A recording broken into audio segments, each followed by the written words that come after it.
News dare நேயர்களுக்கு வணக்கம். நம்ம தினமுமே நமக்காகவே எடப்பாடி பழனிசாமி அவர்கள் ஒரு மாநாடு நடத்துறாருன்னு சொல்லலாம். ஏன்னா திமுக அரசு சொன்ன எந்தெந்த வாக்குறுதிகள்லாம் நிறைவேற்றல அப்படின்றத நமக்கு ஞாபகப்படுத்துறதுக்காக தான் இந்த மக்களை காப்போம் தமிழகத்தை மீட்போம் நான் நினைச்சிட்டு இருக்கேன். நீ என்ன நினைச்சிட்டு இருக்க? நான் என்ன நினைக்கிறேன்னா, இதுவரைக்கும் திமுக ஆட்சியில எந்த மாதிரியான அவலங்கள்லாம் இருக்கு அதை கொஞ்சம் பாருங்க. பார்த்துட்டு அடுத்து 2026 சட்டமன்ற தேர்தலில் யாரும் சரியான ஆளுன்னு தேர்ந்தெடுத்து ஓட்டு போறது உங்க கையில தான் இருக்கு அப்படின்ற ஒரு விஷயத்தையுமே ஒரு இடங்களுக்கும் போகும்போது மக்கள் கிட்ட சொல்லிக்கிட்டே இருக்காரோ அப்படின்றத என்னுடைய கருத்தா இருக்கு.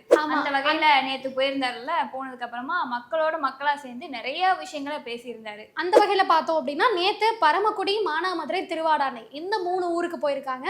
அங்க போகும்பொழுது பல விஷயங்கள் பேசியிருக்காரு. அதுல ஒரு மெயினான விஷயமா என்ன சொன்னாரு அப்படின்னா, அதிமுக ஆட்சிக்கு வந்துச்சு அப்படின்னா விவசாயிகளுக்கு உரிய மரியாதை கொடுக்கப்படும், அவங்களுக்கான தனி அந்தஸ்து வழங்கப்படும் அப்படின்ற மாதிரி சொல்லியிருந்தாங்க. அதிமுக அரசு தான் விவசாயிகளை ஏறெடுத்து பார்த்தது, விவசாய தொழிலாளிகளுக்கும் நன்மை செஞ்சது. ஏன்னா இந்த திமுக அரசுல அதிகம் பாதிக்கப்பட்டது மாணவர்களா இருந்தாலும் அவங்கள விட ரொம்பவே மோசமா பாதிக்கப்பட்டது விவசாயிகள் தான் சொல்லணும். ஆமா, ஏன்னா அவங்களுக்கு கிடைக்க வேண்டிய நிவாரணம் கிடைக்கல. ஏதோ இப்போ நிறைய விவசாயி எடுத்துக்கோம், நிறைய காய்கறி விவசாயிகள்லாம் விளைச்சலுக்கு ஏற்ற மதிப்பு கிடைக்க மாட்டேங்குது, பொருள்லாம் அடிமாட்டு விலைக்கு வாங்குறாங்க அப்படின்னு சொல்லிட்டு பொருட்களை ரோட்ல போட்டுட்டு போராட்டம் பண்ணாங்க. அதுவும் இல்லாமல் மழை பெஞ்சு சில இடம்லாம் வீணாக போயிடுச்சு அப்படின்ற மாதிரி கூட நிறைய விஷயங்கள்லாம் நடந்துச்சு. அப்படி இருந்தும் அதுக்கான நிவாரணம் கூட இப்போ வர கொடுக்கவே இல்லை. இது எல்லாத்தையுமே கேட்டு விவசாயிகள் நடு ரோட்ல இறங்கி போராடிட்டு தான் இருக்காங்க. அதே மாதிரி இந்த திமுக ஆட்சியில மக்களோட நிலைமை அப்படின்றது ரொம்பவே பரிதாபமா போயிருச்சு. எங்க பார்த்தாலும் இந்த திமுக ஆட்சியில கமிஷன், கலெக்ஷன், கரப்ஷனா மட்டும்தான் இருக்கு, வேற என்னத்த நீங்க பாக்குறீங்க அப்படின்ற மாதிரி நிறைய விஷயம் பேசியிருந்தாரு. கொஞ்சம் யோசிச்சு பாரு, இந்த மருத்துவ மாணவர்களோட படிப்பு அப்படின்றதுக்காக 7.5% இடஒதுக்கீடு பண்ணியிருந்தாங்க இல்லையா? ஒரு 2 வருஷத்துக்கு முன்னாடி துரைமுருகன் அவர்கள் ஒரு ஸ்பீச் கொடுத்திருப்பாரு. என்ன கொடுத்திருப்பாரு தெரியுமா? இந்த விஷயத்தை போய் மாணவர்கள் கேட்டிருக்காங்க. 7.5% இடம் ஒதுக்கியும் எங்களால அந்த ஃபீஸை கட்ட முடியல, அதுக்கு என்ன பண்ணணும் அப்படின்னு சொல்லி கேட்டதுக்கு, ஒரு 40,000 ஃபீஸ் கூட உங்களால கட்ட முடியாதா?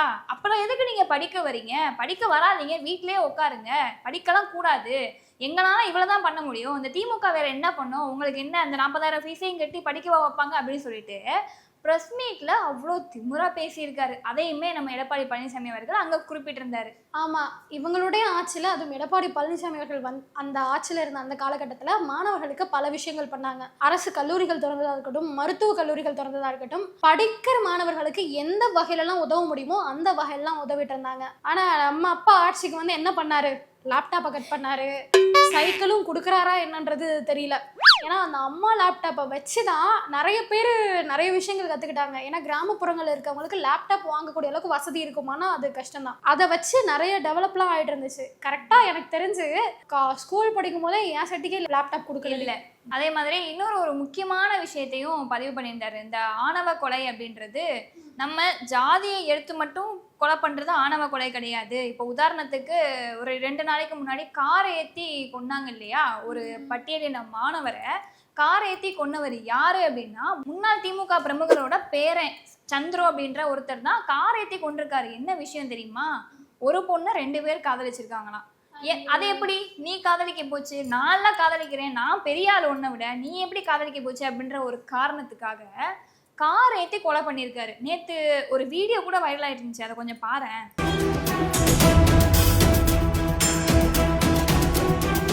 அந்த வீடியோ பாத்தியா?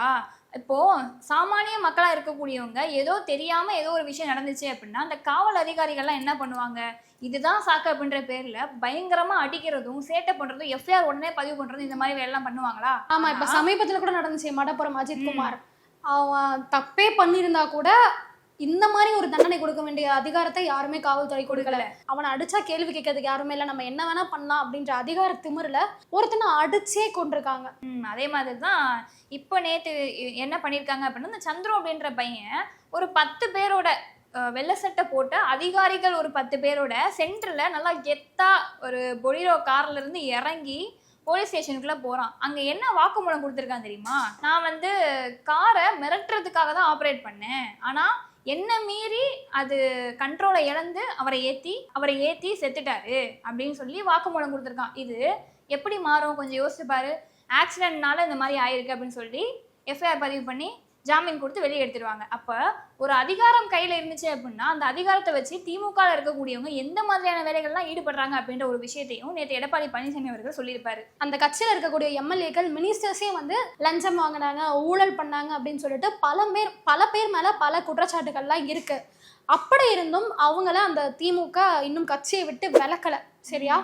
இவர் பொன்முடியெல்லாம் எடுத்துக்கிட்டோன்னு வையன், மேடையில பொட்டாம் பொதுவா ஒரு அமைச்சரா இருந்துக்கிட்டு ஓசி பஸ் தான் கொடுத்துருக்காங்கல்ல, ஓசியில போறாங்கன்னு ஒரு மேடையில நின்றுட்டு பேசுறாரு. இந்த மாதிரியான நபர்களை அந்த கட்சியை விட்டு தூக்கவே இல்லை. இன்னும் கட்சியில உறுப்பினராக தான் இருக்காங்களே. அது மாதிரி இந்த மகளிருக்காக 1000 ரூபாய் கொடுக்குற ஒரு விஷயம் இருக்குல்ல, இந்த விஷயத்த துரைமுருகன் பையன் பேசியிருப்பாரு. என்ன பேசியிருப்பாருன்னா, இந்த 1000 ரூபாய் கொடுக்கறதுனால தானே நீங்க முகத்துக்கு மேக்கப் போட்டுட்டு லிப்ஸ்டிக் போட்டுட்டு போறீங்க, 1000 ரூபாய் கொடுக்குறதுனால உங்களால போட முடியுமா அப்படின்ற மாதிரி ஒரு பப்ளிக்கா ஒரு மேடை பேச்சுல அவதூறா பேசியிருப்பாரு. அப்போ இந்த மாதிரி திமுக ஆட்சி மறுபடியும் வந்துச்சுன்னா இந்த மாதிரி அவலங்கள்லாம் நடக்கும், கொஞ்சம் ஜாக்கிரதையா நீங்க பார்த்து பண்ணுங்க அப்படின்றதை எடப்பாடி பழனிசாமி அவர்கள் சொல்லியிருப்பாரு. இவர் பேசியிருந்தார்ல, மேக்கப் போட்டு லிப்ஸ்டிக் போட்டு வராங்க, அதுக்கு திமுக தான் காரணம்னு சொல்லிட்டு. இதை விட கேவலமா ஒருத்தர் பேசுவார், சிவாஜி கிருஷ்ணமூர்த்தி. பார்த்து நினைக்கிறேன், பொது மேடையில எதிர்கட்சியில இருக்கக்கூடியவங்களா இருக்கட்டும், பெண்களையா இருக்கட்டும், அவ்வளோ ஒரு அசிங்கமா பேசுவாரு. ஆனாலுமே அவரை இன்னுமே இந்த திமுக அரசு என்ன பண்ணுது, மேடையில பேச வச்சுட்டு தான் இருக்கு. இதுவே அதிமுக இருக்கக்கூடியவங்க யாராவது ஒரு கெட்ட வார்த்தை சின்னதா பயன்படுத்தினா கூட அவங்கள அந்த கட்சியில வச்சிருப்பாங்களா என்னன்னே தெரியல. ஆனா இவங்க எம்எல்ஏவா இருக்கட்டும், இல்ல கட்சியில இருக்கக்கூடியவங்களா இருக்கட்டும், பொது வெளியிலே அவ்வளோ அசிங்கமா பேசுறாங்க. ஆனாலுமே அவங்களுக்கு சப்போர்ட்டா தான் இந்த அரசு நிக்குது. நம்ம இப்ப நிறைய விஷயம் பேசிட்டு இருந்தோம் இல்லையா, அதுல இன்னொரு விஷயத்தையும் குறிப்பிட்டிருக்காரு. இப்போ கடந்த 2 நாளுக்கு முன்னாடி நில அபகரிப்பு அப்படின்ற ஒரு விஷயம் எல்லாராலையும் பேசப்பட்ட ஒரு விஷயமா இருக்கு. தாம்பரம் எம்எல்ஏ கேஎஸ் ராஜா அவர்கள் வந்து வளர்மதி அப்படின்ற ஒரு நபர்கிட்ட இருந்து நில அபகரிப்பு பண்ணியிருக்காரு. சரியா?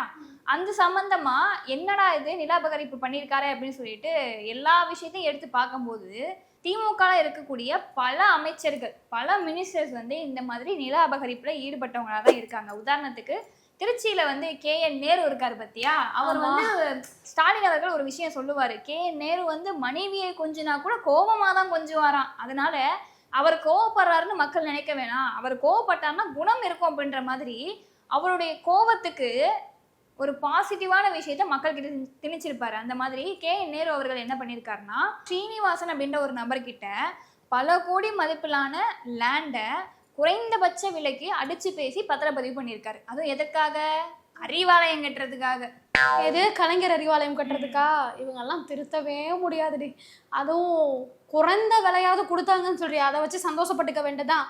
ஏன்னா இவங்க ஏதாவது ஒரு இடம் பிடிச்சிருச்சுன்னு வையேன், கேட்கலாம் மாட்டாங்க, போர்டை கொண்டு வச்சிருவாங்க, இந்த இடம் எங்களுக்கு சொந்தமானது அப்படின்ற மாதிரி. தொடர்ந்து இந்த மாதிரி பல செய்திகளை நம்ம பார்த்தோம். ஸோ இந்த மாதிரி திமுகவோட ஆட்சியில் எந்த மாதிரி அவலங்கள்லாம் நடந்துட்டு இருக்கு, எந்தெந்த மாதிரியான விஷயங்கள்லாம் ஊழல் பண்றாங்க அப்படின்ற ஒரு விஷயத்தையும் ஆதாரத்தோட மக்கள்கிட்ட ஒரு விஷயத்தையும் சொல்லிட்டு வர்றாரு நம்ம எடப்பாடி பழனிசாமி அவர்கள். இது எல்லாத்தையுமே கேட்டதுக்கு அப்புறம் நீங்க தான் முடிவு பண்ணணும் யாரு சரியான ஆளு அப்படின்றத. அடுத்தடுத்து அவர் என்ன மாதிரி விஷயங்கள்லாம் பேச போறாரு அப்படின்றத அடுத்த பதிவுல நாங்க உங்களுக்கு கொடுக்குறோம்.